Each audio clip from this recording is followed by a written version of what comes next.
And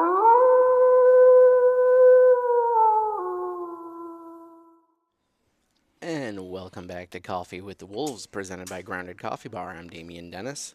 Joining me this week's women's basketball head coach, Shaun Sanderson. Shaun, welcome back to the show. Thanks for having me again and again. Yeah, I mean it's been a little over a month since you were last on, but your season came to a undramatic finish, or Yeah, maybe very dramatic, depending on how you look at it. yeah, true. Um, but before we get into the discussion, we're at Grounded Coffee Bar here in New Lenox. What'd you get today, Shaun?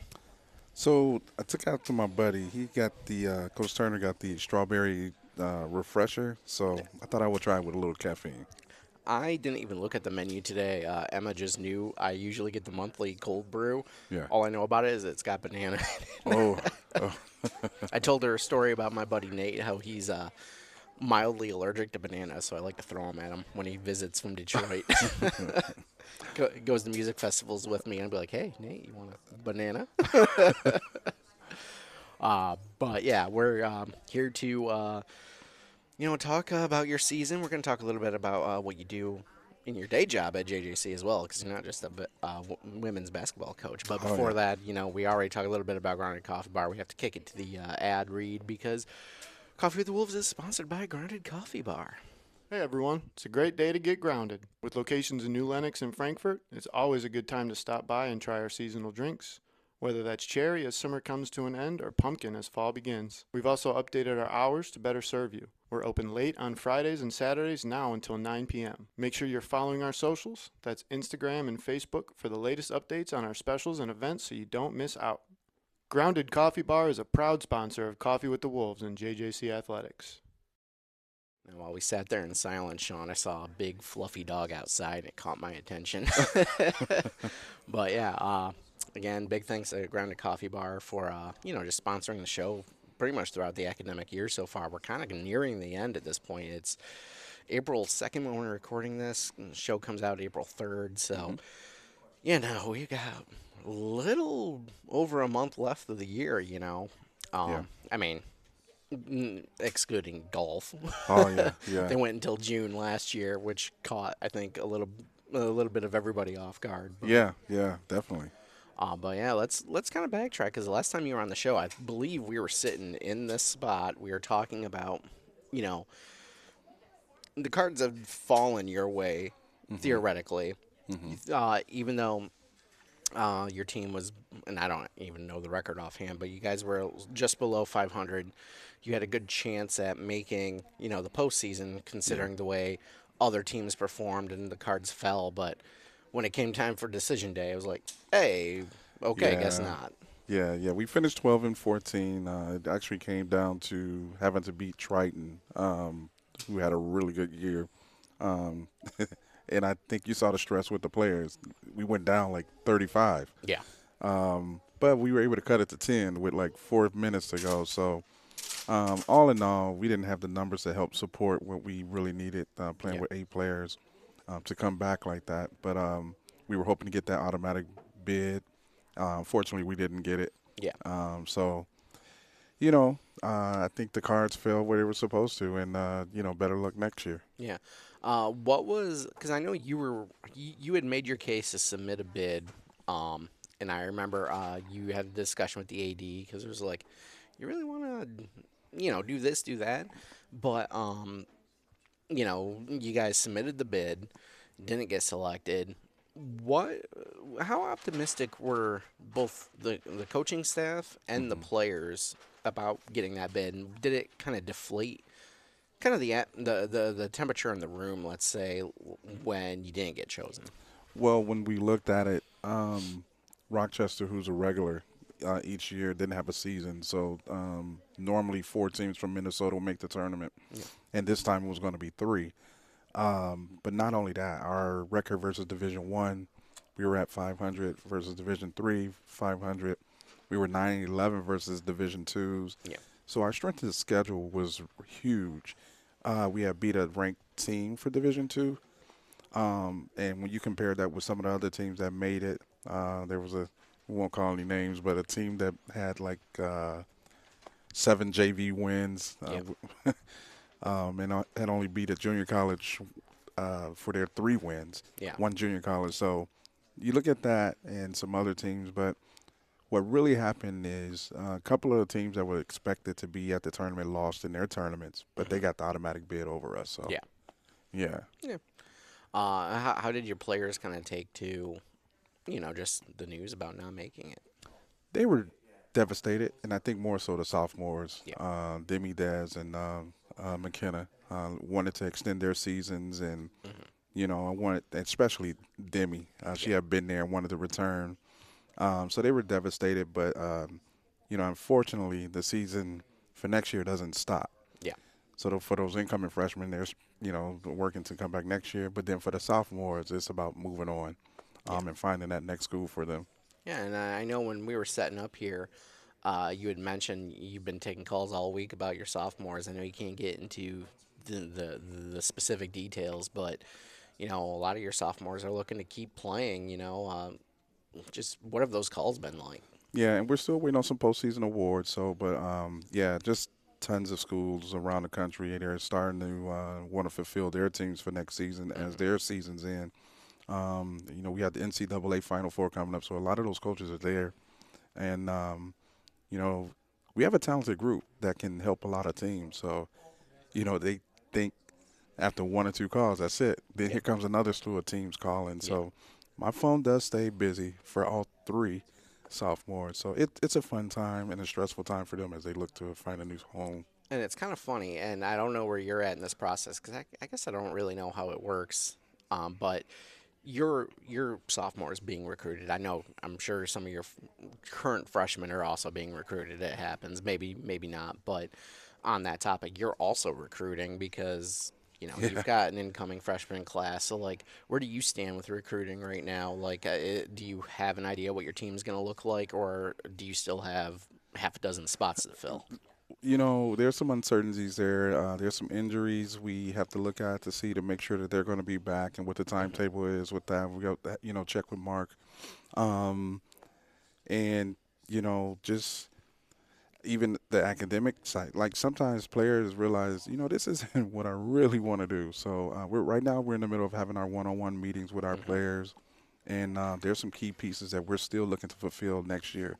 So I might have to hit the road a little bit here to fly out just to recruit. Yeah. Somebody a special talent. So I can't pass it up. And a big floofy dog came back. He got into his car, but Uh-oh, who let the dogs out? um, yeah. So obviously you're busy answering recruiting calls, recruiting for your team for next year, Hmm. having these one-on-one meetings, talking about traveling to recruit. Hmm. How do you juggle that? Because I mentioned, before, we got deeper into the conversation. We'll talk a little bit about your day job at JJC because you're an academic advisor as well. How do you juggle the coaching stuff with the academic advising? Oh man, it's crazy. Because the recruiting piece, while I'm at work, the kids are at school, so a Hmm. lot of that communication happens in the evening. Hmm. Just last night, there was a player I didn't think we had a shot at. I'm on the phone with her and her mom, and now they want to do a visit next week. But then from the academic side, um, it's like you said, juggling. Hmm. Making sure that our players are on the right track to graduate. Even with the 3, in my case, slow. I have men's, women's basketball, baseball, men's and women's soccer. Um, I know I'm missing a couple sports here, bowling. Yeah. So just trying to make sure everybody's on point to be able to conquer their goals, whether it's getting 48 transferable hours, where they're in a Hmm. situation where they can get the athletic scholarship, or even just graduating. Yeah. And life happens for them. And when those things happen, as a retention specialist, we have to be there to adjust and reassure and Yeah. make sure they're eligible each day. So it's a challenge, but I think the joy behind it is these students mature in front of us. They don't know what Yeah. direction they want to go, and we're kind of their, I don't know. I don't want to say engine, but we give them that boost that just try to expose them Yeah. to different things to kind of help figure things out. Yeah. Kind of a supportive arm, so to speak. Like, Absolutely. um, and it's interesting. I almost feel like you guys should bring your recruits by my office more often. I mean, sometimes people stop, but I know Danny has come through a couple times. It's like, this is Damien. He's our SID. He comes to us from Division One. Like, no, I don't. like, but I have, like, I mean, I show you all the time. I shoot Big Ten football, sometimes basketball. Yeah. Um, I, I mean, I text NFL player not regularly, but sometimes. Like, I've got like connections myself, but I started at a JUCO. Yeah. I didn't do college athletics. I quit playing in high school because of life, basically. Yeah. But like when I got to college, I went to St. Clair County Community College, Port Huron, Michigan. Then I transferred to Macomb Community College in Clinton Township, Michigan. Then Oakland University, and then I worked for 8 years, and then I went to Northwestern Yeah. University for a Yeah. master's degree. Um, but like I've done a lot of things. Like Yeah. I was an Auburn beat writer and Yeah. Michigan and Notre Dame. Yeah, but see, even with that, that's the unique thing about JJC because, like, with that experience, that's Division One experience, and you're bringing it here. Yeah. We have this platform, and I don't know of a school that has this in our Mm. region. But we have experienced coaches that bring that Division One Hmm. experience. A lot of what I learned, my mentors, they're at the Division One level. Yeah. Drills and things we're doing, the USA team, Gino Oriema, like you're getting a Division One experience in a Division One facility. And on top of that, though, last year, when you guys traveled, was it you guys who went to Syracuse, or was Yeah, it the men's team? yeah. A couple years ago, we went to Yeah. Syracuse, Carmelo Anthony's gym. Yeah. Yeah, and Niagara Falls. Hmm. What other schools doing these type of things? But then we were able to see the similarities of Carmelo's gym compared to ours. So Hmm. it was pretty cool experience and life changing for the guys, definitely. The weight room at JJC is awesome. Like, a couple weeks ago, I sent my wife to Northwestern for football stuff, and they were doing stuff in the indoor facility, and they have their weight room. I think Hmm. they have two. I mean, obviously that's a big school, but they have their football weight room overlooking Lake Michigan. But it gives me the vibe of our weight room, or vice versa. Maybe our weight room gives me the vibe of that. We're not overlooking Lake Michigan, but Yeah, you have this small but beautiful like weight room that's overlooking, you got the windows and then the windows into the building. It's just really cool. And I've heard, other like I ran into a parent of a former player at a when I was wearing JJC gear at a Potbelly, and you're hmm like, oh, you got your facilities are so great, they're so awesome. yeah, yeah. It is. And I know I need to be in there a little bit more than what I do, rather than walk by. But it is, and there again, like in our facility, you see people in there working out all the time from 7 in the morning to almost 8, 9 o'clock at night. So, and it's those things are in preparation for the next level. Yeah. Ironically, lovely Tualink, who played with us, she's out there in Virginia. She's at a 4-year school, and she said we have more resources and things Hmm. than what's there. So, it's always an eye opener, Yeah. and you're appreciative of what we have. How do you use kind of JJC's resources in recruiting? Because I know we talk a lot, both on this podcast and even in the building, the office, kind of about Scott Halicki and his kind of sports performance psychology work. Very careful not to call him a psychologist, but everyone basically just defaults like he's our sports psychologist. Yeah, But like, you know, he, he's a resource that yeah, even a lot of like I'm sure the Big Ten schools have it, but I know a lot of big schools at that level don't have it. yeah. You know, as a former athlete, and we talk to our athletes. When a student comes on a college visit, you have about an hour Yeah. to make an impact, hour and a half or so, with their parents. But you try to hit those areas of need. So, with that being said, we have different departments where we know where they're going to be, that'll make an impact on their decision making in terms of things in life. But yes, the sports psychologist. As far as we know, we're the only JUCO still that has that. And we talk about those moments of what they may be feeling in different moments throughout the season. And this is a resource where you can go and we're like prepared for when they have them Yeah. downtimes. But just places to go, just to unwind, have that big brother or sister in our like CMOS.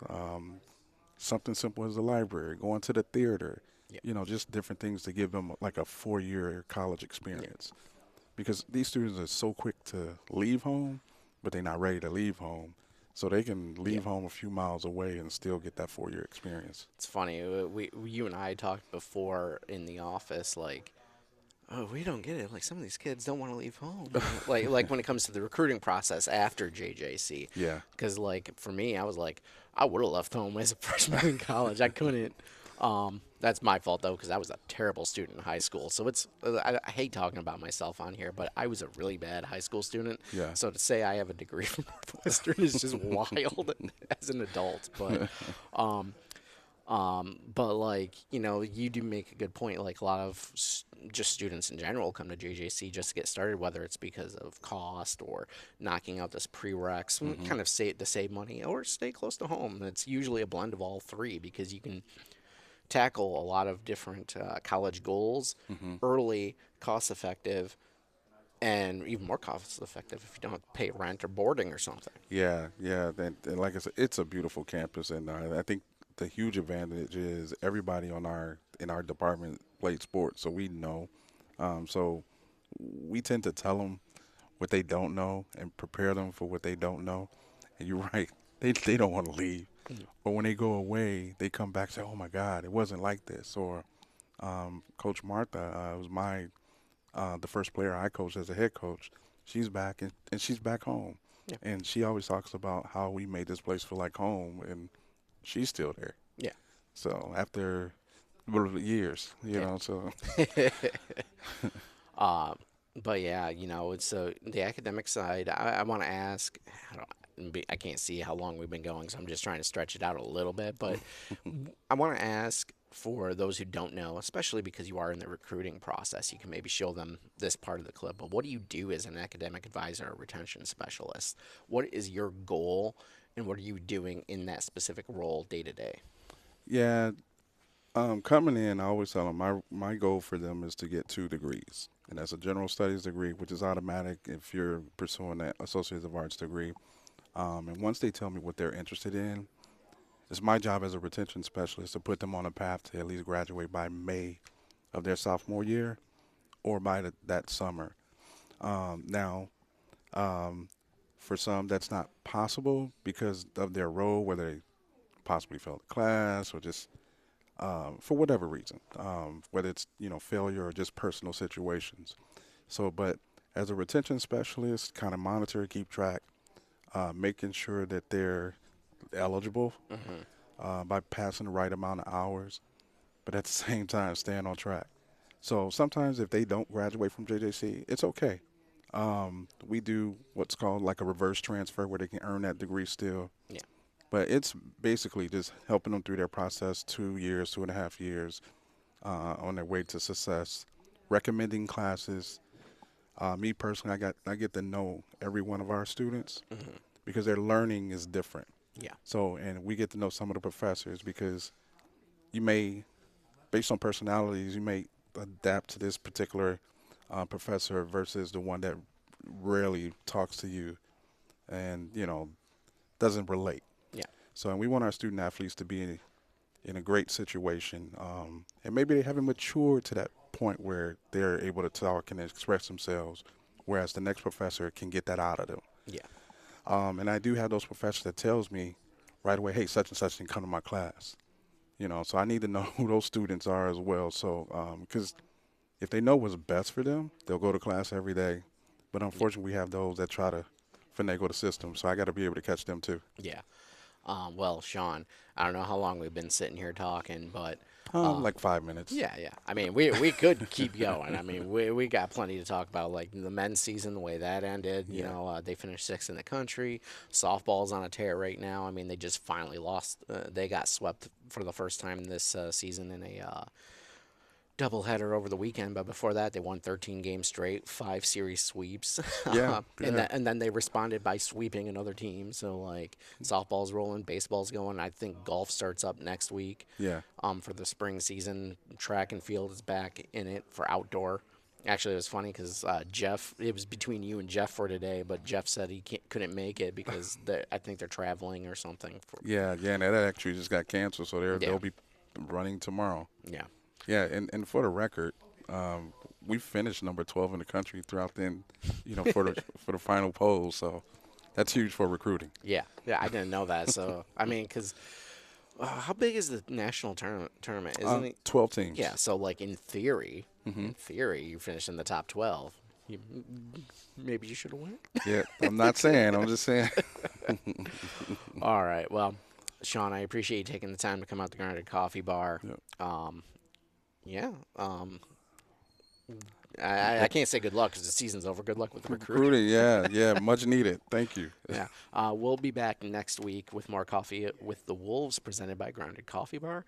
We're going to kick it to Wolf of the Week. So thanks.